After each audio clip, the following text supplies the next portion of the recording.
నేను అడుగుతున్నా నా పాలమూరు సోదరులు, మళ్ళీ వస్తుందా మనకి అవకాశం? ఇట్లాంటి అవకాశం మనకు వస్తుందా?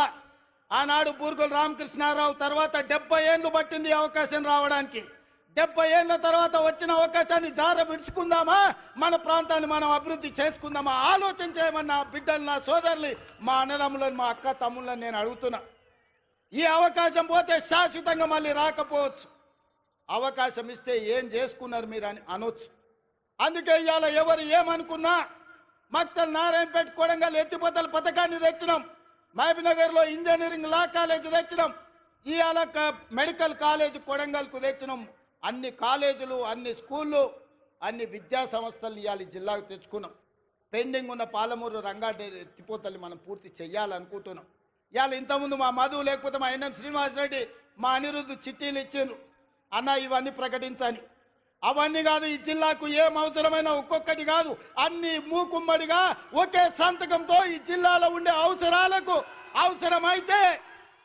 అవసరమైతే వేదిక మీద నా మంత్రివర్గ సహచరుల సాక్షిగా మా వలస జీవితాలు బాగుపడాలంటే సంవత్సరానికో 20,000 కోట్లు మా జిల్లాకు ప్రత్యేకంగా నిధులు ఇవ్వండి అని నేను అడుగుతున్నా మీ తరఫున.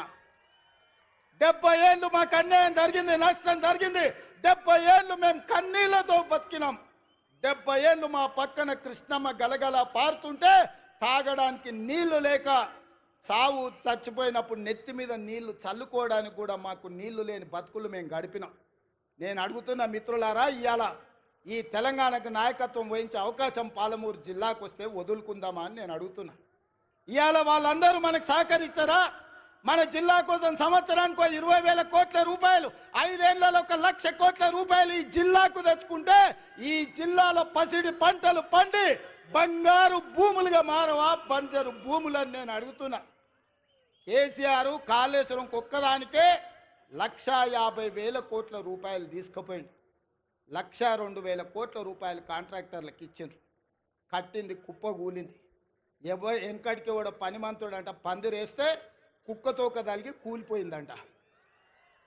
ఇవాళ నేను అడుగుతున్నా, ఆనాడు మా నెహ్రూ కట్టిన నాగార్జున సాగర్ కానీ, మా శ్రీశైలం కానీ, మా జూరాల కానీ, మా శ్రీరామ్ సాగర్ కానీ, మా శ్రీపాద ఎల్లంపల్లి కానీ ఒక్కసారి చూడండి. ఎన్ని వర్షాలు వచ్చినా, ఎన్ని తుఫాన్లు వచ్చినా ఏమైనా ప్రాజెక్టులు నిటారుగా నిలబడ్డాయి, ఈ జాతికి సేవలు అందిస్తున్నాయి. కానీ కేసీఆర్ కట్టింది కుప్ప కూలింది. కేసీఆర్ కట్టి కూలగొట్టి కమిషన్లు మెక్కిన కాళేశ్వరానికి 1,50,000 కోట్లు తీసుకపోతే నా జిల్లా కోసం, నేను పుట్టిన గడ్డ కోసం, ఈ గడ్డ కోసమే ఈరోజు రాజకీయాలలో ఈ కుర్చీలో ఉన్న నా కోసం 5 ఏళ్లలో 1,00,000 కోట్లు మా మిత్రులు ఇవ్వరా నేను అడిగితే నేను ఈ నిధులు తేనా అని నేను అడుగుతున్న నా జిల్లా సోదరులను. ఎంతకాలం ఎవడో మనల్ని దత్తత తీసుకోవాలని మనం దిక్కులు చూడాలి. ఒక్కసారి ఆలోచన చేయండి సోదరులారా. ఏం మనం కాలోంకరనా కన్నోంకరనా? ఏం తక్కువ మనకు? మనల్ని ఎవరో దత్తత తీసుకునేదేంది? మన గడ్డను మనం అభివృద్ధి చేసుకోలేమా? ఇవాళ అండగా నిలబడాల్సిన మీరు వాడో వీడో చెప్తే ఇవాళ వాళ్ళ సోయిలో పడ్డారంటే వచ్చే నష్టాన్ని ఆలోచన చేయండి. మల్లన్న సాగర్ల ముంచలేదా? కొండ పోచమ్మల ముంచలేదా? రంగనాయక సాగర్ల దోసుకోలేదా? ఇవాళ నేను కొడంగల్ నుంచి, మారుమూల ప్రాంతమైన కొడంగల్ నియోజకవర్గం నుంచి నన్ను ఆశీర్వదించినందుకు ఆ ప్రాంతానికి కృతజ్ఞత తెలుపుకోవాలని 3 లక్షల ఎకరాలు ఆ ప్రాంతంలో ఉంటే 1,300 ఎకరాలు భూసేకరణ చేసి ఇండస్ట్రియల్ పార్కు తెచ్చి 20,000 30,000 మా కొడంగల్లో ఉన్న నిరుద్యోగ యువకులకు ఉద్యోగ ఉపాధి అవకాశాలు కల్పించాలి. పెద్ద పెద్ద కంపెనీలు అక్కడికి తెస్తే నా ప్రాంతం అభివృద్ధి చెందాలి. అప్పుడే నా జన్మ ధన్యమవుతుందని నేను ఒక ప్రయత్నం చేసిన. ఏమడిగినా ఈ తెలంగాణ రాష్ట్రంలో దాదాపుగా 2 కోట్ల ఎకరాల భూమి ఉంది. 2 కోట్ల ఎకరాల భూమిలో కొడంగల్లో 1,300 ఎకరాల భూమి సేకరించి ఒక పారిశ్రామిక వాడను నిర్మించి కొడంగల్ను నేను అభివృద్ధి చేయాలంటే చిచ్చు పెట్టి, లగచర్ల మంటలు పెట్టి, అధికారులను కొట్టించి, కలెక్టర్ల మీద దాడులు చేపించి ఇవాళ అమాయకులైన మా లంబాడి సోదరులను జైళ్లకు పంపించారు. నేను ఆయనలోనే చెప్పిన, వాళ్ళ మాయమాటలు నమ్మకండి, వాళ్ళు ఉచ్చులో దించుతున్నారు. ఆనాడు తెలంగాణ ఉద్యమంలో కూడా ఇట్లనే చేసిండ్రు. అగ్గిపెట్టె రావు గారు 100 రూపాయలు పెట్టి పెట్రోల్ తెచ్చుకున్నాడు, కానీ 10 పైసలు పెట్టి అగ్గిపెట్టె తెచ్చుకోలే. ఈ అగ్గిపెట్టె రావుని నమ్మకూర్రా నాయన అని చెప్పిన. ఆయన మా పిల్లలు ఆవేశపడి నమ్మిపోతే ఇవాళ కేసులు అయినాయి. ముఖ్యమంత్రిగా ఉన్న ఇవాళ నా దగ్గరకు వస్తారు, సార్ నువ్వే ముఖ్యమంత్రి కేసులు తీయని. నేను చెప్పదలుచుకున్న మా మిత్రులకు, మా సోదరులు, ముఖ్యమంత్రిగా ఉన్న నా మీదనే 182 కేసులు ఉన్నాయి. నా కేసులే నేను తీసుకోలేకపోయినా. చట్టం వేరు, ముఖ్యమంత్రి కుర్చీ వేరు.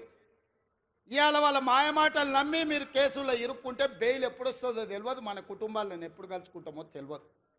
నేను అడగదలుచుకున్నా, మీ భూములు గుంజుకొని ఏం చేస్తాను? నేను చాప చుట్టి ఇంటికి తీసుకుపోతానా? నాకేం అవసరం ఉంది? ఇవాళ 1300 ఎకరాలు కొడంగల్లో భూమి తీసుకుంటే నేను పట్నం తీసుకుపోయేది ఉందా, లేకపోతే కొండారెడ్డిపల్లికి తీసుకుపోయేది ఉందా?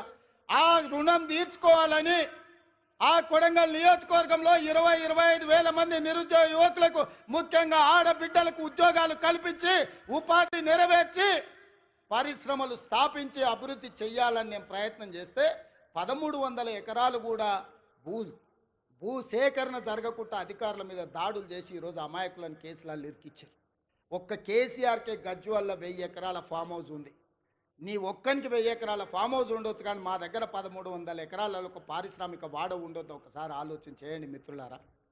ఇవాళ ఈ జిల్లాను అభివృద్ధి చేయాలంటే ఆనాడు నాగార్జున సాగర్ కడితే రైతులు మునగలేదా? శ్రీశైలం ప్రాజెక్టు కడితే మా కొల్లాపూర్ మునగలేదా? పాలమూరు రంగారెడ్డి కల్వకుర్తి ఎత్తిపోతలు కడితే మా కొల్లాపూరాలు 3 సార్లు భూములు పోయిన వాళ్ళు, భూములు పోయి ఒక్కసారి కాదు 2 సార్లు 3 సార్లు కొల్లాపూర్ ప్రాంతంలో భూములు ముంపు గురైన బాధను దింగమిగుంటున్నారు. ప్రభుత్వం నుంచి సహాయం అందించమన్నారు, కానీ కొట్టాలంటే మా బిడ్డలు కొట్టకపోదురా? ఆయల్లో అధికారుల మీద దాడులు చేయాలంటే శ్రీశైలం వస్తుండేనా? నాగార్జున సాగర్ పూర్తి అవుతుండేనా? జూరాల అవుతుండేనా? ఏటిగడ్డ పౌరుషం, నడిగడ్డ పౌరుషం మీకు తెలియదా? ఒకవేళ అడ్డుకోవాలంటే నడిగడ్డ మీద ఎవడైనా భూ సేకరణ చేస్తుండేనా? కానీ అభివృద్ధి జరగాలంటే ఏదో ఒక రైతు కొంత నష్టపోవాలి. భూమి అనేది మన ఆత్మగౌరవం, భూమి అనేది మన అమ్మ లాంటిది. అమ్మతో మనకు ఎంత అనుబంధం ఉంటుందో మన భూమితో అంతే అనుబంధం ఉంటుంది. నాకు తెలియంది కాదు, కానీ అభివృద్ధి జరగాలంటే ఆ భూసేకరణ జరగాలి. అందుకే వాళ్లకు కావలసినంత నష్ట పరిహారం ఇవ్వడం ద్వారా భూమిని సేకరించి పరిశ్రమలు పెట్టాలని నేను ప్రయత్నం చేస్తుంటే కేసీఆర్, కేటీఆర్, హరీష్ అడ్డుకుంటున్నారు. నేను అడుగుతున్నా, మీరు ఆలోచన చెయ్యండి అని.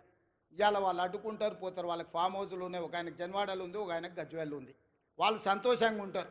మళ్ళీ ఈ జిల్లాకి ఎప్పుడైనా పరిశ్రమలు వస్తాయా? మన పిల్లలకు ఉద్యోగాలు వస్తాయా? ఇవాళ మీరు అండగా నిలబడితే 10 రూపాయలు ఎక్కువైనా ఇచ్చే శక్తి నా దగ్గర ఉంది. నేను సంతకం పెడితే 10 లక్షలు కాదు, ఎకరాకి 20 లక్షలు ఇచ్చే శక్తి నా దగ్గర ఉంది. తీసుకోండి, 20 లక్షలు తీసుకోండి. మీకు ఇచ్చే బాధ్యత నాది, ఇంటికి పైసలు తెచ్చి ఇచ్చే బాధ్యత మాది. నీ ఇంట్లో ఉన్న చదువుకున్న వాళ్ళకు, చదువు రాని వాళ్ళకు ఉద్యోగాలు ఇచ్చే బాధ్యత నాది. అభివృద్ధిని అడ్డుకోకండి, మాయ మాటలు వినకండి, వాళ్ళ ఉచ్చులో పడకండి. వాళ్ళ ఉచ్చులో పడితే జైల్లోకి వెళ్తే మన కుటుంబాలు ఆగమవుతాయి. ఇవాళ 10 రూపాయలు ఎక్కువ తీసుకోండి, పక్కకు పోయి భూమి కొనుక్కోండి, పిల్లలకు ఉద్యోగాలు తీసుకోండి, మీ కుటుంబాలు బాగుపడండి. ఇంట్లో ఒక్కరికి ఉద్యోగం వస్తే ఒక తరమే మారుతుంది, ఒక తరం తలరాతనే బాగుపడుతుంది. తలరాతను మార్చే అవకాశాలను వదులుకోకండి. ఇవాళ ఈ జిల్లా మీద పగబట్టి ఈ జిల్లాను అభివృద్ధిని అడ్డుకోవాలని సాగునీటి ప్రాజెక్టుల కాళ్ళ కట్టబెడుతున్నారు. పరిశ్రమలు దేవాలంటే భూసేకరణ జరగకుండా అడ్డుపడుతున్నారు. ఇవన్నీ కూడా ఈ జిల్లా గమనించాల్సిన అవసరం ఉన్నది. అందుకే మిత్రులారా, ఇవాళ రైతులకు బోనస్ ఇచ్చినాం, రైతు రుణమాఫీ చేసినాం, ఇవాళ 50,000 ఉద్యోగాలు ఇచ్చినాం. ఆడబిడ్డలకు 1,15,00,000 మంది ఆడబిడ్డలు ఆర్టీసీ బస్సుల్లో 3,700 కోట్ల రూపాయలు ఉచితంగా ప్రయాణాలు ఇచ్చినాం. 200 యూనిట్లు ఉచితంగా ఈరోజు పేదలకు విద్యుత్ ఇస్తున్నాం. 50 లక్షల కుటుంబాలకు 500 రూపాయలకే సిలిండర్ ఇస్తున్నాం. పాఠశాలలలో మెస్సు ఛార్జీలు, కాస్మెటిక్ ఛార్జీలు 40% పెంచినాం. ఇవన్నీ కూడా అప్పు చేయకుండా కోకపేటల భూములు అమ్మకుండా మేం చేసినాం. ఇవే కాదు, సంవత్సరం మొత్తం 72 లక్షల కుటుంబాలకు, రైతు కుటుంబాలకు 54,000 కోట్ల రూపాయలు ఖర్చు పెడితే ఒక్క కల్వకుంట్ల చంద్రశేఖరరావు చేసిన 7 లక్షల కోట్ల రూపాయల అప్పుకు ఇప్పటి వరకు మా బట్టి విక్రమార్క గారు 60,000 కోట్ల రూపాయల మిత్తి కట్టిండు. మిత్రులారా, మన నెత్తి మీద గుదిబండ పెడితే ఆ గుదిబండకు 60,000 కోట్ల రూపాయలు అప్పు కట్టిండు. ఇవాళ 7 లక్షల కోట్ల రూపాయలు చంద్రశేఖరరావు అప్పు చేయకపోతే 60,000 కోట్ల రూపాయలు రైతులకు వంచితే ఇవాళ అన్ని కష్టాలు తీరుతుండే కదా. ఇవాళ ఆయన అప్పుకు 60,000, ఆయన ఒక్క కుటుంబం చేసిన అప్పుకు 60,000 కోట్లు కడితే 70 లక్షల రైతు కుటుంబాలకు 54,000 కోట్లు ఇచ్చినాం. అంటే ఆయన దోపిడీ ఏ లెవెల్లో సాగిందో ఆ దోపిడీకి ఈరోజు మేము ఎట్లా బలైపోతున్నామో, తెలంగాణ బడ్జెట్ ఎట్లా కేసీఆర్ దోపిడీకి బలైపోయిందో మీరు ఒక్కసారి ఆలోచన చేయండి. ఇవాళ అక్కడ నిరసన తెలిపిన రైతులు లాఠీ చార్జ్ గురించి మాట్లాడుతున్నారు. మల్లన్న సాగర్లో మల్లారెడ్డి అనే ఒక రైతు భూమి పోయిన రోజు కట్టెలు చితి పేర్చుకొని బతుకుండగానే ఆ చితి మీద పండుకొని నిలువున తగలబెట్టుకున్న రైతు మల్లన్న సాగర్లా మల్లారెడ్డి అనే పేరుంది. హరీష్ రావు గారు రా అసెంబ్లీకి. ఆనాడు భూమి కోల్పోయిన మల్లారెడ్డి చితి పేర్చుకొని కాల్చుకున్నప్పుడు నీ కన్నీళ్ళు ఎక్కడికి పోయినాయి? నువ్వు ఆ కుటుంబాన్ని ఎంత ఆదుకున్నావో ఇవాళ మల్లారెడ్డి ఇంటికాడికి పోదామా అని నేను అడుగుతున్నా. ఇవాళ ఈ కపట ప్రేమ, ఈ ముసలి కన్నీళ్ళు మా పాలమూరు జిల్లా మీద చూపిస్తున్నావా? నేను ఇక్కడ పుట్టినోని, రేపు పోతే ఈ మట్టిలో కలిసేటోని. నాకు ఈ దుఃఖం తెలియదా? ఈ బాధ తెలియదా? ఇది అభివృద్ధి చేసే తెలియదా? ఇవాళ ఇక్కడ ఉన్న భూమి నేను ఎవరికో పంచిపెడితే చరిత్ర నన్ను క్షమిస్తుందా? ఒకవేళ నేను ముఖ్యమంత్రి కూడా నా జిల్లాకు ఏమీ చేసుకోకపోతే, ఈ జిల్లాను అభివృద్ధి పదం వైపు నడిపించే పరిశ్రమలు తేకపోతే, ఈ జిల్లాకు నీళ్ళు ఇవ్వకపోతే, నిధులు ఇవ్వకపోతే చరిత్ర నన్ను క్షమిస్తుందా? చరిత్రలో క్షమించరాని నేరం నా చేత చేయించాలని వాళ్ళు కుట్రలు చేస్తున్నారు. ఇట్లాంటి కుట్రలు కుతంత్రాలు సాగవు మిత్రులారా. ఎవరు అడ్డం వచ్చినా తొక్కుకుంటా పాలమూరు జిల్లాకు నిధులు తెస్తా, నీళ్లు పారిస్తా. కొడంగల్లో పారిశ్రామిక వాడ ఏర్పాటు చేస్తా, 25,000 మందికి ఉద్యోగాలు ఇప్పిస్తుంది. నా బాధ్యత, నా జిమ్మెదారి అని నేను చెప్పదలుచుకున్నా. నా జవాబుదారీ, నా జిమ్మెదారి నాకు తెలుసు. నేను ఎవరికి భయపడేటోని కాదు. ఎవరికి భయపడితే ఇంత దూరం నేను రాను. నేను పుట్టింది పెరిగింది నల్లమల్ల అడవుల్లో బిడ్డ. మేము పులులను చూసినాం, అడవిలో ఉండే మృగాలను చూసినాం, తొడేళ్లను చూసినాం. అన్నిటిని ఎదుర్కొని ఇంత దూరం వచ్చిన మానవ మృగాలు మీరెంత నాకు కాలి గోటితో సమానమని నేను చెప్పదలుచుకున్నాను. ఇవాళ గౌరవంగా మర్యాదగా పరిపాలన చెయ్యాలి, ప్రభుత్వాన్ని నడపాలి, రైతులు ఆదుకోవాలి, విద్యార్థులకు ఉద్యోగాలు ఇవ్వాలి, మహిళలు ఆత్మగౌరవంతో ఉండాలి అని మా ప్రభుత్వం పనిచేస్తుంది. అందుకే ఇవాళ ఈ ప్రభుత్వం రైతు పండుగ ఈరోజు ప్రతి ఒక్కరి మధ్యలో కూర్చొని ధైర్యంగా ఇవాళ మీ దగ్గరకు వచ్చిన. ఎందుకంటే చేసిన కాబట్టి నేను వచ్చిన. చేసింది చెప్పుకోవడంలో మేము కాస్త వెనకబడ్డామని మా బట్టి గారు అంటుంటారు. నిజమే, పనిలో పడి చెప్పుకునేదే మర్చిపోయినాం. ఎందుకంటే మనకు ఆడంబరాలు ముందు నుంచి తెలియదు. మనకు పని చేసుడు తప్ప పాలమూరు వాళ్ళకి ఏమన్నా తెలుసా? రోజుకి 8 గంటలు, 10 గంటలు, 12 గంటలు ఏడికి పోయినా చెమట వచ్చే వరకు, రక్తం చిందే వరకు పనిచేసే తత్వమే మనది తప్ప గొప్పలు చెప్పుకునేది మనకి ఎవరికని తెలుసా? నేను కూడా మీలో ఒకనే, మీలాంటోనే కష్టపడడం తప్ప నాకు గొప్పలు చెప్పుకునేది తెలుసా? అందుకే ఇవాళ ఈ సంవత్సరంలో నేను పనిలో పడితే వాళ్ళు అలసుగా తీసుకొని ఇవాళ అడ్డగోలుగా మాట్లాడుతున్నారు. ఇక నేను మాట్లాడను, మీరే మాట్లాడాలి, మీరే జవాబు చెప్పాలి. మీ రైతులే నా బ్రాండ్ అంబాసిడర్లు, మీరే పాలమూరు బిడ్డలకు మీరే బ్రాండ్ అంబాసిడర్లు. మీలో ఒక్కొక్క యువకుడు ఒక రేవంత్ రెడ్డి తెలంగాణ రాష్ట్రం నలుమూలల ప్రభుత్వం చేస్తున్న పనులను, పాలమూరులో జరుగుతున్న అభివృద్ధిని మీరే నలుదిక్కుల చాటాలి. మీరే నా బ్రాండ్ అంబాసిడర్లు. ఈ 5 ఏళ్ళు ఒక్క రోజు కానీ, ఒక్క గంట కానీ, ఒక్క నిమిషం వృధా చేయకుండా ఈ ప్రజల కోసం పనిచేయడమే నా బాధ్యత. ఆ పనిని నేను నెరవేర్స్తా. మన కష్టపడే తత్వం ఎక్కడికి పోయినా పోదు, అది మన రక్తంలో ఉంది. ఏడ ఉన్నా, అది దుబాయ్లో పోయినా, బొంబాయిలో పోయినా, అమెరికాకు పోయినా, పాలమూరు జిల్లా ప్రజలకు కష్టపడే లక్షణం ఉంది, చెమటగార్చే లక్షణం మనకుంది. నేను కూడా మీ వాడిని, మీ బిడ్డనే, కష్టపడి పనిచేస్తున్నా. మీరందరూ ఆశీర్వదించండి, కుట్రలను కుతంత్రాలను తిప్పికొట్టండి. ఈ రైతు పండుగ దాదాపుగా 150 కేంద్రాలు పెట్టి వ్యవసాయం సాంకేతికంగా ఎంత అభివృద్ధి చెందిందో ఆశ్చర్యం గొలిపే విధంగా 3 రోజుల నుంచి మంత్రి తుమ్మల నాగేశ్వరరావు గారు, సంబంధిత అధికారులు ఈరోజు ఈ కార్యక్రమాన్ని అంతా కూడా పాలమూరు జిల్లాకు తరలిొచ్చింది. ఇంతమంది ఈడికి వచ్చిండ్రు, ఇంత పెద్ద వ్యవస్థ ఈడికి వచ్చిందంటే మీరు ఆశీర్వదించకపోతే వస్తుండేనా? కేసీఆర్ ఉన్నప్పుడు ఎప్పుడన్నా వచ్చినాయా మనకి ఇట్లాంటి అవకాశాలు? ఎప్పుడన్నా వచ్చినాయా? ముఖ్యమంత్రిని దగ్గరికి వెళ్ళి మనం చూసినామా? అన్నా అని ఎప్పుడన్నా పిలిచిర్రా? ఎప్పుడన్నా రేవంత్ అన్న ఎట్లున్నామని అడిగే అవకాశం చంద్రశేఖరరావు ఇచ్చిండా? ఆయన ఎక్కడుండేనో ఎట్లుండేనో మనకు తెలియదు. ఇవాళ మనం ఉన్నాం కాబట్టే ఇవాళ మనం కలుసుకోగలిగినాం, ఈ పండుగ చేసుకోగలిగినాం. ఈ పండుగ వాతావరణం ఇది 10 కాలాల పాటు ఉండాలి. పాలమూరు పండాలి. పసిడి పంటలతో 20 లక్షల ఎకరాలు కనీసం జితేందర్ రెడ్డి గారు చెప్తున్నారు. కరెక్ట్ 2 ఏళ్ళు కష్టపడితే 20 లక్షల ఎకరాలకు నీళ్లు ఇవ్వచ్చు అని. వారి మాటతో నేను ఏకీభవిస్తున్నా. నా బాధ్యత అది.